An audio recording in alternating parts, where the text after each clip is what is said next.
하나님의 말씀은 이사야 13장 10절 말씀입니다. 이사야 13장 10절입니다. 하늘의 별들과 그 별무리들이 빛을 발하지 않으며 해가 떠도 어둡고 달이 떠도 그 빛이 비치지 않을 것이다.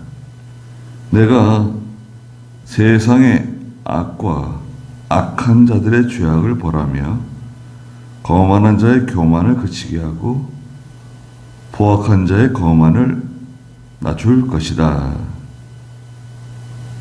그랬습니다. 네. 13장은 하나님께서 이사야를 통해서 장차 바빌로니아를 심판하실 것을 경고로 말씀하시고, 또 이 예언의 말씀은 장차 말세 바빌론인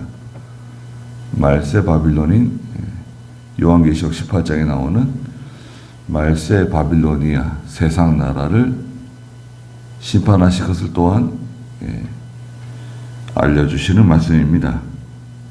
10절에 하늘의 별들과 그 별무리들이 빛을 발하지 않으며 해가 떠도 어둡고 달이 떠도 그 빛이 비치지 않을 것이다. 그랬습니다. 하늘의 별들이 있는데요. 또 그 별무리들, 우리 은하수, 또 이 별무리들이 많습니다. 우리 은하가 있거든요. 은하는 그 은하수라 그러잖아요. 이렇게 수없이 많은 별들이 모여 있는 그 상태인데요. 은하수 한 200억 개 된대. 200억 개. 우리 은하가 속해 있는. 근데 그 은하수도 멀리서 보면 작은 별이래요. 그 한 200억 개 정도 모여있는 별무리. 근데 그런 또 별무리가 또 수백억 개 모여있대요. 그 작은 우주라고. 소우주. 또 그런 소우주가 또 수백억 개 있답니다. 그 대우주라고. 그 우주가 얼마나 넓은 거예요? 가히 상상을 초월합니다. 우리가 기껏 지금 우리 태양계, 우리가 지구에서 수금, 지화, 목토, 천해, 명왕성은 뺏는 거 그래요. 지금 태양계 너무 멀어가지고. 근데 수성, 금성, 지구잖아요. 태양을 중심으로 해서. 그 다음에 지구 다음에 화성이에요. 달은 없어요. 달은 포함시키지 않고 화성이거든요. 지금 화성까지 가는 게 목표거든요. 화성까지 가는데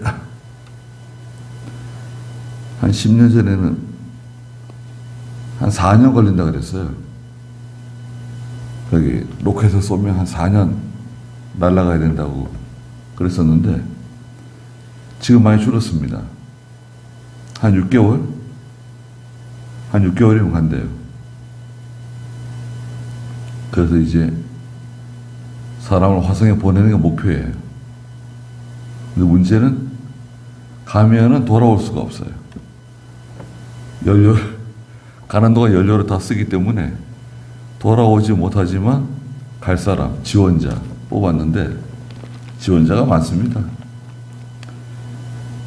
그래서 한 100톤 정도의 물건을 싣고 날아가는 지금 로켓을 시험하고 있어요. 갈 수 있을 것 같아요.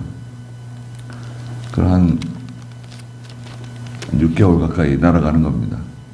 화성에 도착해서 거기서 생활할 수 있는 공간을 만들고 또 거기서 양식도 얻을 수 있도록 뭐 콩, 감자 이런 거 재배할 수 있도록 하여튼 뭐 그런 계획을 가지고 이제 출발을 하는 겁니다. 그런데 성경에서는 계시록 그 6장 12절에 보면 인 떼는 재앙 중에 6번째 인을 떼시는데 그 계시록 6장 12절부터 한번 좀 읽어보시겠어요? 또 6째 봉인을 떼실 때 내가 보니 큰 지진이 일어나고 해가 머리털로 짠 배처럼 검게 되고 달 전체가 피같이 되며 하늘의 별들은 무화과 나무가 거센 바람에 흔들려 설익은 열매가 떨어지듯이 땅에 떨어지고 하늘은 두루마리가 말리듯이 쓸려가며 모든 산과 섬들이 제자리에서 옮겨졌다. 네. 여기 보면 그 큰 지진이 일어나고요. 해가 머리털로 짠 배처럼 검게 되고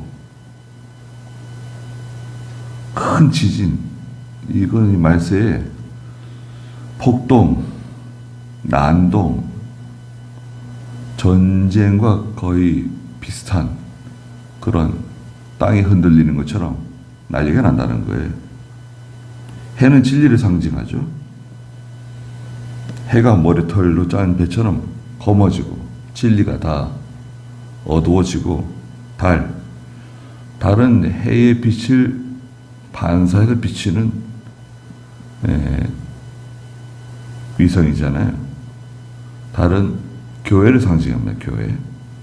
진리의 빛을 받아서 세상에 비치는 달 전체가 피같이 되고 별은 지혜로운 하나님의 종들, 또 믿음 있는 성도들을 가르치는데요. 13절에 하늘의 별들은 무화과 나무가 거센 바람에 흔들려 설익은 열매가 떨어지듯이 땅에 떨어진다. 네. 하나님의 종들의 죽음 또는 영적인 타락, 하늘은 두루마리가 말리듯이 다 쓸려간다. 이 우주 전체가요, 하나님께서 두루마리를 말듯이 다 사라진다는 거예요. 무서운 일이죠. 아니, 그런 수가 있는, 하나님께서 마당에, 우리 예전에 마당에 무슨 돗자리 그 멍석 말듯이 하나님께서 이 우주의 별들을 다 이렇게 둘둘 말아가지고 치우신다는 거예요.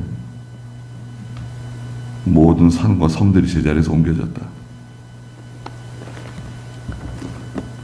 하나님이 지어놓으신 거기 때문에 하나님이 다 걷어가실 수 있습니다. 우리의 두뇌로는 상상도 안 가지만 하나님 다 하실 수 있어요. 여기서도 그 말씀을 하시는 겁니다. 오늘 이사야 13장 10절에 보니까 하늘의 별들 또 그 별 무리들이 빛을 발하지 않게 되고 해가 떠도 어둡고 달이 떠도 그 빛이 비치지 않을 것이다. 캄캄한 흑암. 네. 바빌로니아에게 도래하는 멸망의 시간, 진노의 날이라고, 파멸의 날이라고 6절에 말씀하셨는데 여호와의 날인데 바빌로니아의 파멸의 날이다. 11절에 내가 세상의 악과 악한 자들의 죄악을 벌하며 거만한 자의 교만을 그치게 하고 포악한 자의 거만을 낮출 것이다. 세상의 그 죄악된 세력, 그 죄악, 모든 악한 일들, 다 벌하신다는 거예요. 사람들은 예수님의 재림에 대해서 아니 뭐 성경에 그렇게 말씀하셨지만 예? 성경에는 그렇게 말씀하셨지만 그런 일이 실제로 이루어지겠냐? 그거는 상징적인 거다. 그런 일은 일어나지 않는다. 뭐 사람들이 말한다는 거예요. 그러나 베드로후서 3장에 보면 베드로후서 3장 3절부터 읽어보시겠어요? 너희는 먼저 이것을 알아야 한다. 마지막 때에 조롱하는 자들이 와서 자신들의 정욕대로 행하고 조롱하며 말하기를 그가 재림하신다는 약속이 어디 있느냐. 조상들이 잠든 이후로 만물이 처음 창조될 때와 같이 이렇게 그대로 있다 할 것이다. 네. 너희는 이것을 알아야 한다. 마지막 때 말세가 되면 조롱하는 자들이 와가지고 자신들의 정욕대로 행하고 조롱한다는 거예요. 믿음으로 사는 성도, 하나님 말씀 순종하는 성도 조롱하고 비웃고 말하기를 아니 그가 재림하신다는 약속이 어디 있냐. 조상들이 잠든 이후로 만물이 처음 창조될 때와 같이 이렇게 그대로 있다. 뭐 말세가 된다, 뭐 세상이 망한다 그러지만 변한 건 아무것도 없다. 변한 건 아무것도 없는 것 같아요.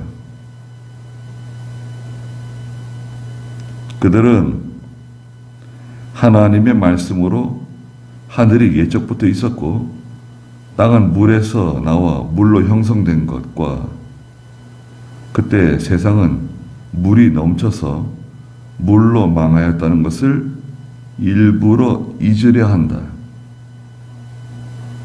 그러나 지금의 하늘과 땅은 불사르기 위해 동일한 말씀으로 간수되어 경건하지 않은 자들의 심판과 멸망의 날까지 보존된 것이다. 경건하지 않은 자의 심판과 멸망의 날까지 하나님께서 보존시키는 것이지 끝이 있다는 거예요. 죄를 짓고 나가는데 바빌로니아가 뭐 세력이 대단해가지고 세상의 초강대국으로 군림하고 영원한 제국처럼 그렇게 존재할 것 같지만 그 모든 교만, 포악한 자의 거만 하나님이 다 낮추신다는 겁니다.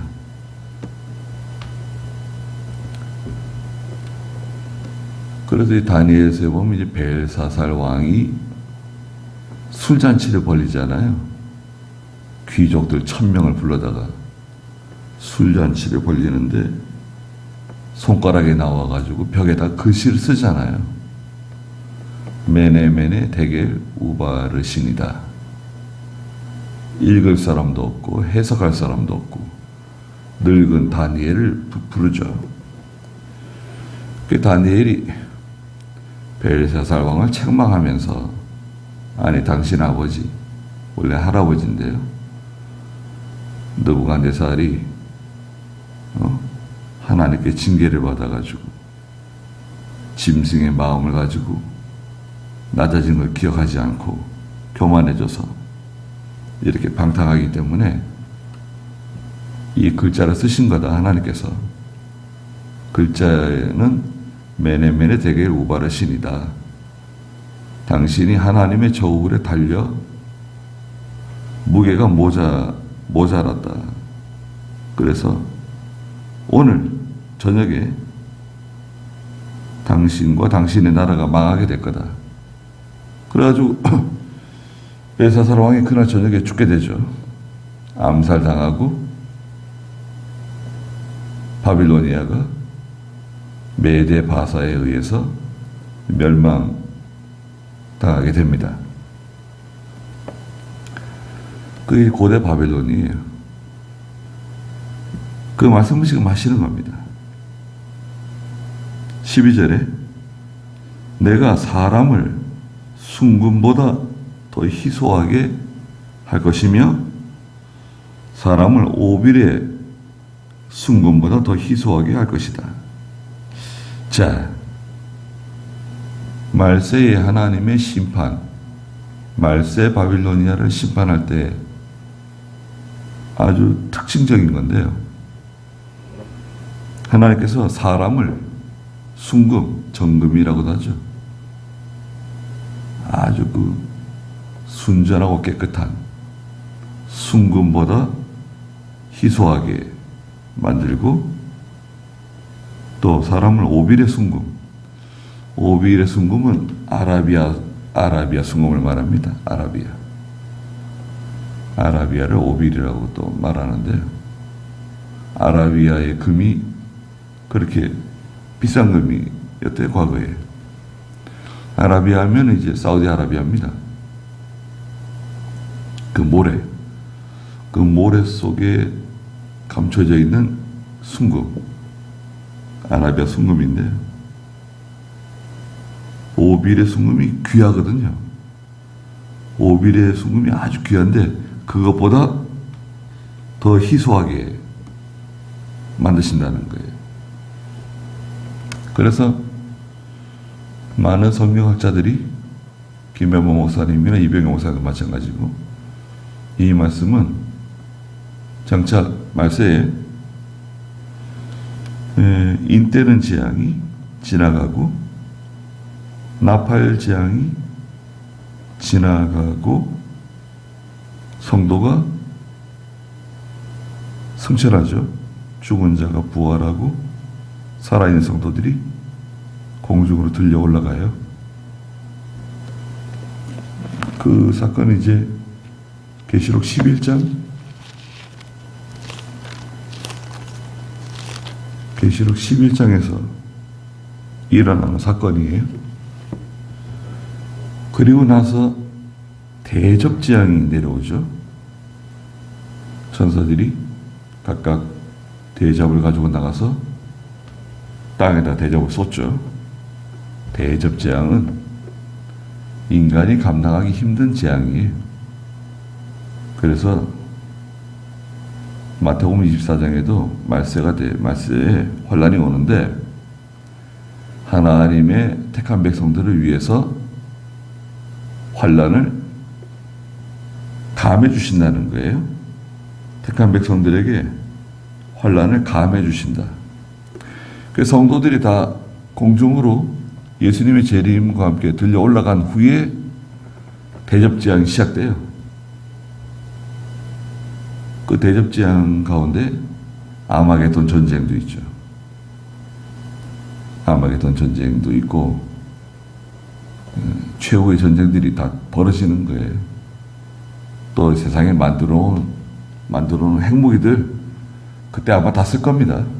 네. 핵무기 있잖아요. 여러분 만들어 놓은 건 쓰게 돼 있어요. 지금은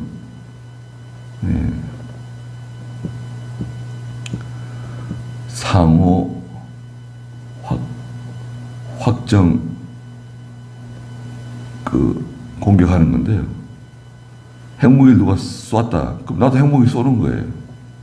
다 같이 망하는 거기 때문에 핵무기는 사용하는 무기가 아니라 위협하는 무기예요. 너 나 때리면 나도 너 때린다. 건들지 마. 이런 그래서 우리도 만들려고 그러는 거 아니에요? 아니 북한은 가지고 있는데 왜 우리는 못 갔냐? 다 만드는 거예요. 미국이 허용했잖아요. 이스라엘도 허용하고 파키스탄도 허용했어요. 파키스탄은 과거에 미국하고 가까웠거든요. 그리고 파키스탄에 미군 기지를 여러 개 만드는데 허락해 줬어요. 아프가니스탄 전쟁할 때. 그래서 미국이 파키스탄이 핵무기 만드는 것을 허용했습니다. 그리고 러시아도 가지고 있고 중국도 가지고 있고 인도도 허락해 줬어요. 중국을 견제하기 위해서 중국 밑에 있는 인도 핵무기 갖는 거 미국이 허락했습니다. 그 우리는 뭐예요? 핵잠수함도 허락을 안 해주죠. 핵무기도 허락을 안 해주죠. 근데 허락해 줄 것 같아요. 기술은 다 있으니까요. 기술은 있어요. 연료도 있고. 그러니까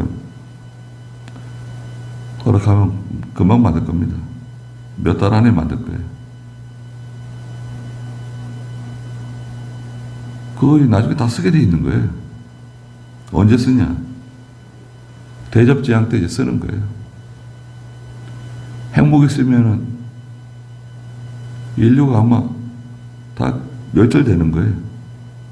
그래서 여기 사람이 순금보다 오빌에 순금보다 더 희소하게 될 때가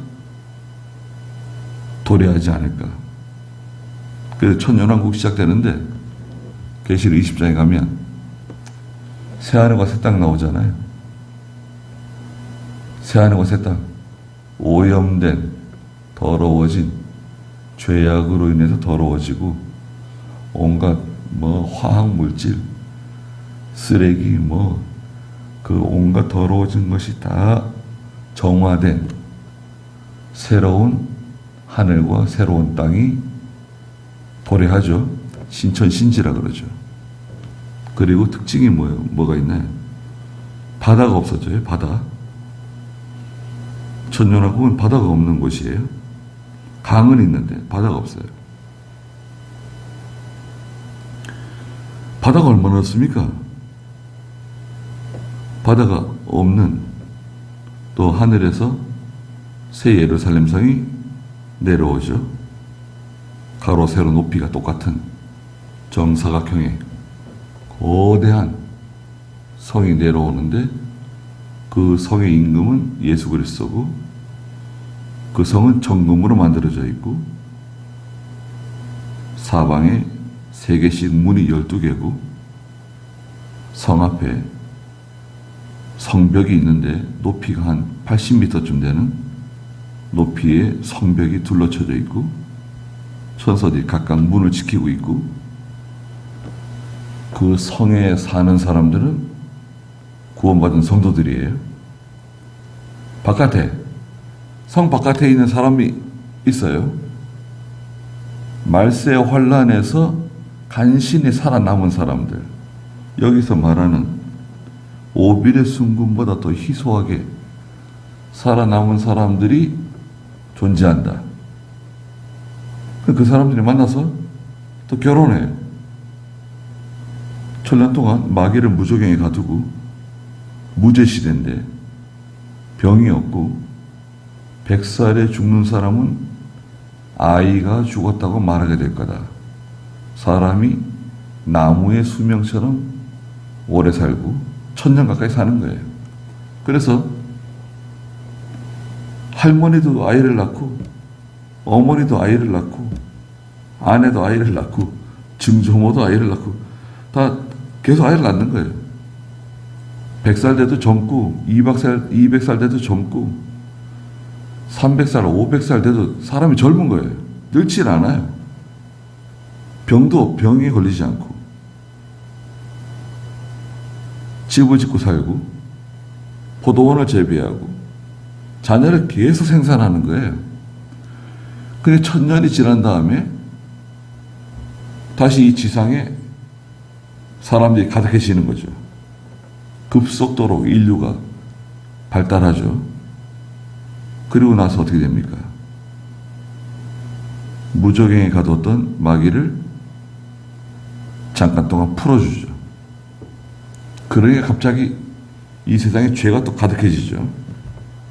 서로 싸우고 다투고 이제 또 전쟁이에요.